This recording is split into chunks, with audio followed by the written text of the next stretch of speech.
Hello guys, welcome back to our YouTube channel youth academy. आज हम continue करेंगे अपना फिजिकल ज्योग्राफी का लेक्चर। हमने पिछले लेक्चर में देखा कि हमारी जो इंटीरियर ऑफ द अर्थ है उसकी संरचना कैसे हुई, किन किन तत्वों का उसमें योगदान रहा, based on the composition, based on the density, ये सब हमने जाना। आज हम देखेंगे कि जो हमारी पृथ्वी की आंतरिक संरचना है उसमें टेम्परेचर की क्या आयाम है, वो कितने डिग्री तक कितना टेम्परेचर पाया जाता है। जो हमारा कोर है वो लिक्विड फॉर्म में एक लिक्विड फॉर्म में आउटर कोर, एंड जो इनर कोर है वो सॉलिड फॉर्म में क्यों है। तो इसके मुख्य घटक कौन कौन से हैं ये हम आज समझेंगे गहराई से। सबसे पहले जो हमारा तापमान है वो एक महत्वपूर्ण भूमिका निभाता है, टेम्परेचर। उसके बाद जो प्रेशर इनर कोर या आंतरिक संरचना पर एक्सर्ट किया जाता है वो भी महत्वपूर्ण भूमिका निभाती है। उसके बाद एक हो गया प्रेशर, टेम्परेचर, फिर डेंसिटी। जो मटेरियल पाए जाते हैं वो कैसे अपनी उनके कारण बनते हैं लिक्विड फॉर्म में आने के, ये भी हम देखेंगे।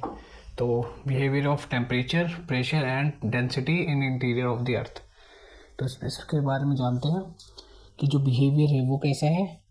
जैसे जैसे हम गहराई में जाते हैं पृथ्वी की आंतरिक संरचना में,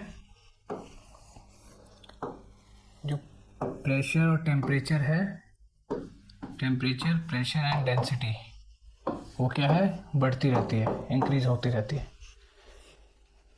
और ये क्या है, जो हमारा टेम्परेचर है अगर ये हमारा स्थेनोस्फेयर मान लेते हैं, अगर स्थेनोस्फेयर है या फिर कोर है तो उसमें क्या यूनिफॉर्म वे में है, क्या एक ही फॉर्म में पाई जाती है टेम्परेचर?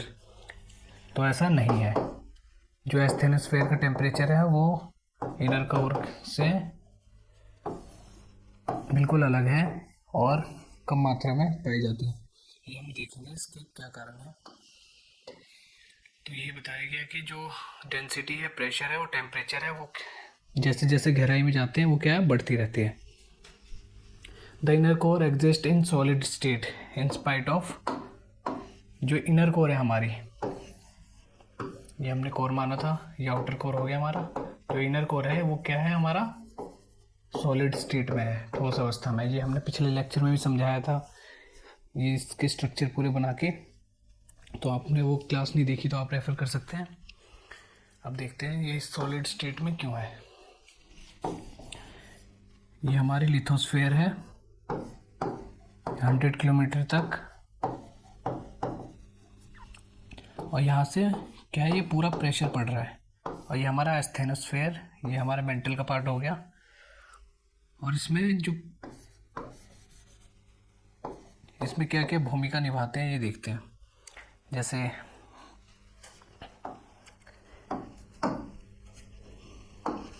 हम नोटपैड में देख लेते हैं एक बार।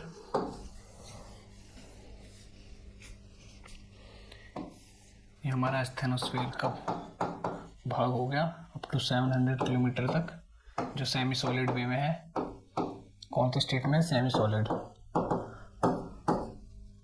इसके बाद हम यहाँ तक ये पूरा कोर मान लेते हैं, ये आउटर कोर हो जाएगा। आई होप समझ में, ये पिछली क्लास में भी हमने पूरे गहराई से समझा था, अभी दोबारा देख लेते हैं। आउटर कोर, और ये है हमारा इनर कोर। तो इनर कोर क्या है हमारे सॉलिड स्टेट में, तो इसके क्या कारण है कि ये सॉलिड में है, और ये क्या है, आउटर कोर हमारा लिक्विड में है। और ये हमारा इनर मेंटल, और ये पूरा मेंटल कहलाता है। ये भी हमारे किस में, सॉलिड में।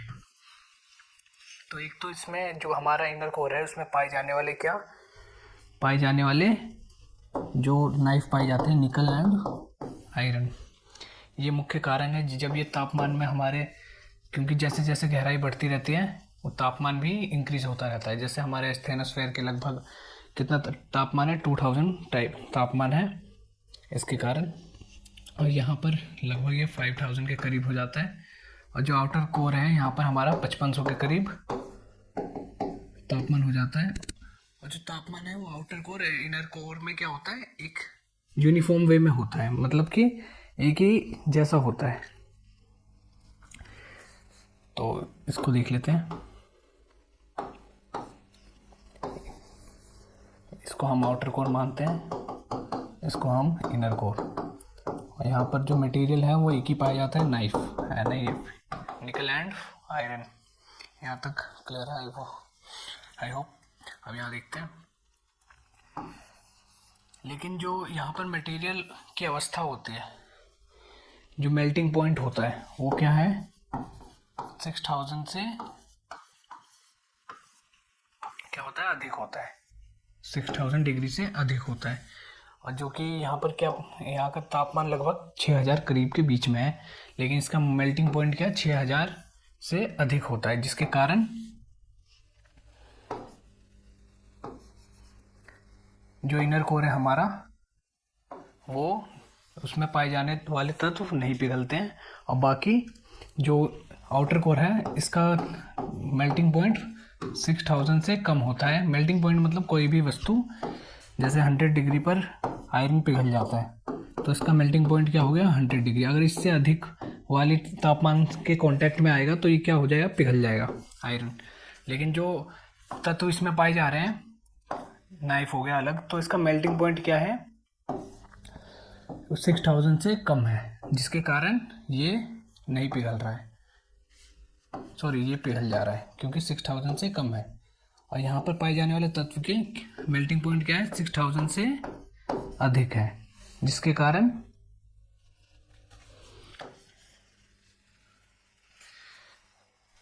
आई होप समझ में आया हो यहाँ तक। इसको एक और बार क्लियर फॉर्म में बता देते हैं।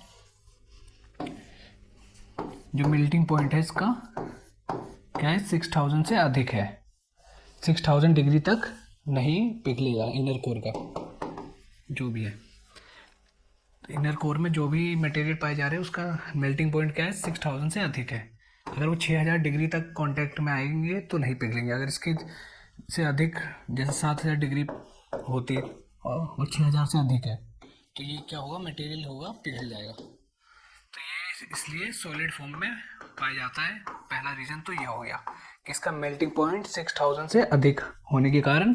और दूसरा, इस पर जो प्रेशर पड़ता है बाहरी सतह से वो बहुत ही अधिक होता है, जिसके कारण ये एक ठोस अवस्था में पाया जाता है। अब आगे देखते हैं। The inner core exist in solid state. जो इनर कोर है वो किस में, कौन से स्टेट में मिलता है, सॉलिड स्टेट में, in spite of very high temperature. सबसे अधिक तापमान इनर कोर में होता है, लेकिन उसके बावजूद वो किस में होता है, सॉलिड स्टेट में। जैसे हमने बताया कि क्योंकि उसका मेल्टिंग पॉइंट जो भी उसमें मटेरियल पाए जाते हैं वो 6000 डिग्री से अधिक है, और प्रेशर पड़ने के कारण वो सॉलिड स्टेट में होता है। Compression overlying material prevent the matter to change its state. यहाँ पूरा समझाया गया है क्यों, क्योंकि जो प्रेशर पड़ता है इसके ऊपर, जो मटेरियल का दबाव पड़ता है, उसकी स्थिति या जो अवस्था है उसको बदलने में रुकावट डालते हैं। अब आगे देखते हैं। टेम्परेचर इंक्रीज इन, इसमें समझाया गया कि जो पृथ्वी के आंतरिक भूभाग, जो भी भूभाग है, भूपर्पटी है को, जैसे अपर मेंटल से कोर तक, तो जो टेम्परेचर में बदलाव आते हैं वो क्या यूनिफॉर्म वे में आते हैं, मतलब कि एक साथ ही एक बराबर वे में आते हैं। जैसे यहाँ पर 1 डिग्री पाया गया तो इसके 10 सेंटीमीटर बाद 2 डिग्री, 3 डिग्री, ऐसे बढ़ते बढ़ते क्या ऐसे वे में होता है। तो अभी हम जानते हैं कि ऐसा होता है या नहीं। जैसे हमने एग्जांपल लिया कि 1 डिग्री में कितना, हर 30 मीटर पे 1 डिग्री चेंज होता है, 1 डिग्री बढ़ती है टेम्परेचर। तो उस हिसाब से क्या होगा, लगभग हर 100 मीटर में कितने, 3 डिग्री का टेम्परेचर बढ़ना चाहिए। उस हिसाब से अगर हर 1 डिग्री में 30 मीटर में 1 डिग्री बढ़ती है तो अब देखते हैं। और उस हिसाब से फिर 1 किलोमीटर में कितना, लगभग 30 डिग्री यहाँ इंक्रीज होना चाहिए टेम्परेचर में। तो हमारे पृथ्वी का रेडियस कितना है, 6400 किलोमीटर। अगर हर किलोमीटर में 30 डिग्री बढ़ रही है तो हर लगभग इसमें कितना बढ़ जाएगा, लगभग 2 लाख। जो हमारे अर्थ की गहराई है इसमें टेम्परेचर कितना होना चाहिए, 2 लाख कम से कम, जो कि बहुत ही अधिक है। तो ऐसा रियलिटी में नहीं है। लेकिन तो हम इसको इस एग्जांपल के तौर पे हम मान सकते हैं कि जो हमारी टेम्परेचर है इंटीरियर अर्थ का, वो यूनिफॉर्म वे में नहीं बढ़ता है। क्यों? क्योंकि जो हमारे पृथ्वी के भूभाग के आंतरिक भाग में जो पाए जाने वाले पदार्थ हैं, मटेरियल हैं, उनमें परिवर्तन देखने को मिलता है। जैसे यहाँ पर लाइफ मिलता है जो टेम्परेचर को अधिक बढ़ावा देता है, अगर उसके कांटेक्ट में आ जाए तो बढ़ावा देता है। यहाँ सीमा मिलते हैं, सिलिका, ये सब जो ऊर्जा को बढ़ने में सहायता नहीं देती और इंटेंसिटी नहीं मिलती जो नाइफ में मिलती है। इसके कारण यहाँ पर टेम्परेचर उतना नहीं देखा जाता। आई होप यहाँ तक समझ में आया हो। तो यही बताया गया है कि जो पृथ्वी के भूभाग में टेम्परेचर मिलता है वो यूनिफॉर्म होता है या नहीं, तो इसका आंसर है नहीं। अब पृथ्वी के आंतरिक भाग में लगभग 6000 डिग्री का टेम्परेचर मिलता है। अगर ये यूनिफॉर्म वे में बढ़ रहा होता तो लगभग 2 लाख के करीब टेम्परेचर होता, जो हमारे पृथ्वी के लिए बिल्कुल ही एक जो लिविंग फीचर है वो क्रिएट नहीं होने देती। और आगे देखते हैं कि with normal rate of increase, यही समझाया गया है कि अगर वो नॉर्मल रेट के हिसाब से अगर बढ़ता तो वो अर्थ का टेम्परेचर कितना हो जाता, लगभग 2 लाख डिग्री सेंटर में कि कोर में। They are evidence maximum temperature, यहाँ पर क्या हुआ है, एविडेंस भी मिले हैं कि लगभग कितना है, 6000 डिग्री कोर में, हमारे पृथ्वी के केंद्र में है, सेंटर में। यही समझाया गया यहाँ पर इंटीरियर ऑफ द अर्थ। तो अर्थ इज नॉट यूनिफॉर्म, जो अर्थ की इंटीरियर है वो यूनिफॉर्म नहीं है। वहाँ पे अलग अलग प्रकार के पदार्थ में, डेंसिटी में, प्रेशर में, सब में बदलाव पाए जाते हैं। तो आउटर कोर का मेल्टिंग पॉइंट यही समझाया गया है कि 6000 डिग्री से कम है। इसके कारण जो भी उसमें कांटेक्ट में मेटल आते हैं, मटेरियल आते हैं, तत्व आते हैं, एलिमेंट आते हैं, तो वो लिक्विड फॉर्म में पाए जाते हैं, क्योंकि उसके कांटेक्ट में आके वो पिघल जाते हैं। क्योंकि इसका मेल्टिंग पॉइंट 6000 से कम है और वहाँ पे टेम्परेचर क्या पाया जा रहा है कोर में, 6000 डिग्री। इसके कारण और जो इनर कोर है, हमारी इनर कोर है ये वाली, इसका टेम्परेचर मेल्टिंग पॉइंट क्या है, 6000 डिग्री से कम है। तो जो भी मटेरियल इससे कांटेक्ट में आएगी, जैसे निकल, आयरन, ये सब, तो वो किस फॉर्म में हो जाएगी, सॉरी, इनर कोर का मेल्टिंग पॉइंट क्या है, 6000 डिग्री से अधिक है। लेकिन जो निकल और आयरन है उसका मेल्टिंग पॉइंट क्या है, 6000 डिग्री से कम है, जिसके कारण यहाँ पर ये लिक्विड फॉर्म में नहीं पाई जा सकती। और यहाँ प्रेशर होने के कारण भी इसको ये ठोस अवस्था में स्टे करने में हेल्प करती है। आई होप यहाँ तक समझ में आया हो। ये पूरे नोट्स एकदम क्लियर फॉर्म में है। अगर आपको कुछ भी समझ नहीं आया तो रिवाइज भी कर सकते हैं आप। अब आगे देखते हैं।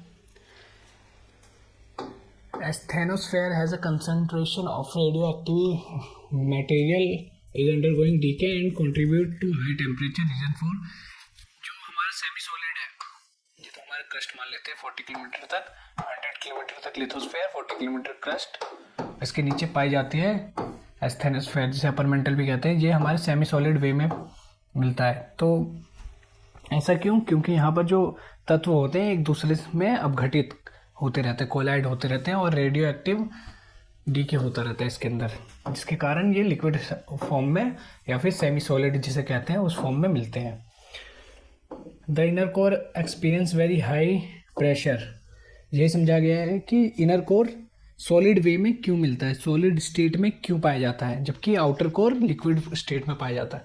तो the inner core experience very high pressure, क्या मिलता है, प्रेशर करता है वो, experience pressure, high pressure experience करता है, विच इंक्रीजेज द मेल्टिंग पॉइंट, जो क्या करता है उसके मेल्टिंग पॉइंट को इंक्रीज कर देता है। जो भी तत्व उसमें कोलाइड या फिर टकराएंगे या फिर उसके कांटेक्ट में आएंगे तो उसके लिए अधिक से अधिक मेल्टिंग पॉइंट, अधिक से अधिक तापमान की आवश्यकता होगी।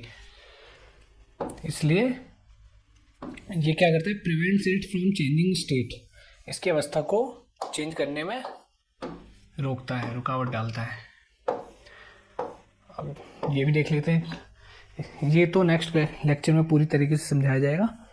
आज तो इतना ही था वैसे, लेकिन इसको थोड़ा सा देख लेते हैं कि डायस्ट्रॉफिक फोर्स किसे कहते हैं, कैटास्ट्रॉफिक फोर्स किसे कहते हैं, जो किसके एग्जांपल है, एंडोजेनेटिक फोर्स की, जो पृथ्वी के आंतरिक भूभाग से आने वाली ऊर्जा है उससे।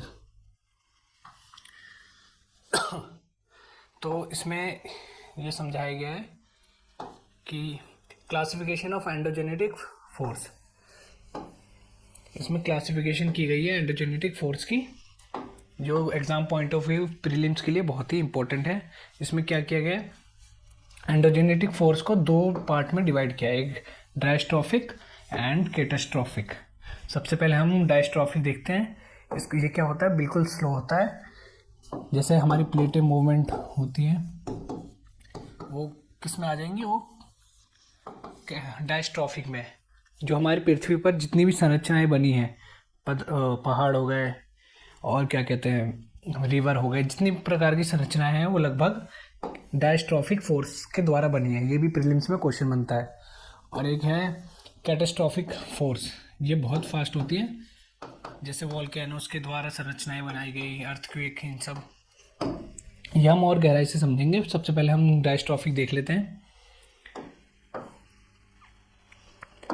ये बताया गया majority of earth surface factors are outcome of diastrophic force, और ये वर्टिकल और हॉरिजॉन्टल फॉर्म में आती है। जो डायस्ट्रॉफिक है उसमें भी एक ऑरोजेनेटिक अभी देखते हैं।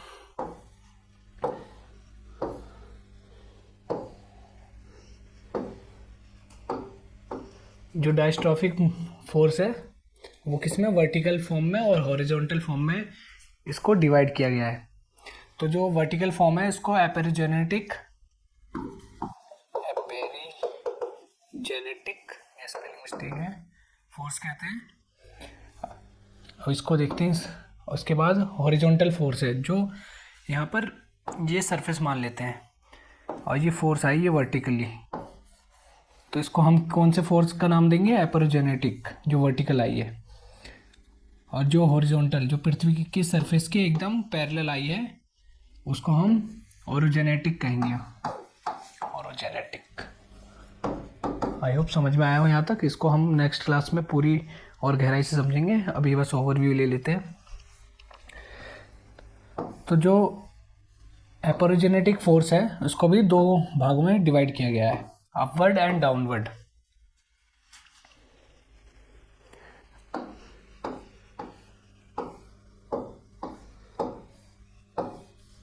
इसको हम देख लेते हैं। अपवर्ड में क्या होगा, जैसे ये सरफेस है तो ये यहाँ पर क्या फोर्स लगी, फोर्स के द्वारा यहाँ पर माउंटेन क्रिएट हुआ।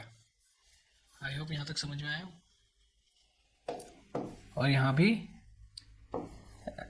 क्योंकि ये जो फोर्स आई है वो नीचे से आई है, और ये किसी स्ट्रक्चर का निर्माण करेगी, जैसे पहाड़ हो गए, हिल हो गए, इन सब का निर्माण करेगी। जो अपवर्ड फोर्स है हमारी ऊपर लगने वाली, तो ये अभी इसको हम लेंगे। रुक एक सेकंड।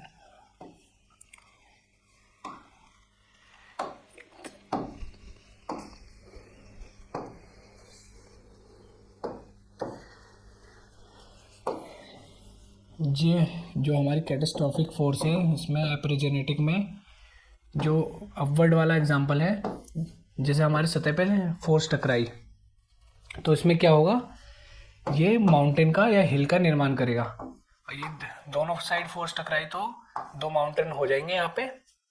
और जो इसके बीच वाला पार्ट होगा, इसी को हमने ग्रेवन कहा था। हमने एनसीईआरटी का जब लेक्चर लिया था तब भी ये समझाया था कि जो निचला भाग होगा उसे कहेंगे ग्रेवन, और ऊपरी भाग को होस्ट कहते हैं।